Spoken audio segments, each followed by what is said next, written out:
মাকে বন্ধু ভাবার পরিণাম। I love you. আরে কি বললে, একটু জোরে বলো না। আরে এর থেকে জোরে বলতে পারবো না, মা আছে। আচ্ছা বাবা বলছি, আই লাভ। মা তুমি? কিরে মনা, কার সাথে ফিসফিস করে কথা বলছিস?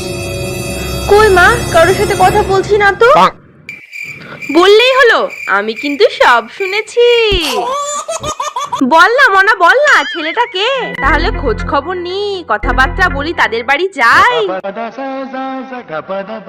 আরে তুই তো এখন বড় হয়েছিস, প্রেম করছিস, মাকে বলবি, তাহলে না তোর বিয়েটা দেবো, বল। আরে আমাকে বন্ধু ভেবে কথাটা বলেই ফেল। কে মনা ছেলেটা? আচ্ছা তুমি যখন এতবার করে বলছো তাহলে আমি বলছি। দেখছি তো ভালো লজ্জা পাচ্ছিস, ঢং, বলে ফেল না ছেলেটা কে।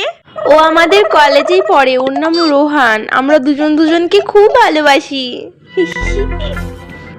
আমার মেয়েটা তাহলে বড় হয়ে গেল। তাহলে এখন থেকে না এই ফোনটা আমার কাছেই থাকবে। বড় হয়ে গেছে বেশি, প্রেম করা ছোটাচ্ছি তোর কথা বলা, অসভ্য মেয়ে। দূর, এই জন্য মাকে কিছু বলতেই হয়।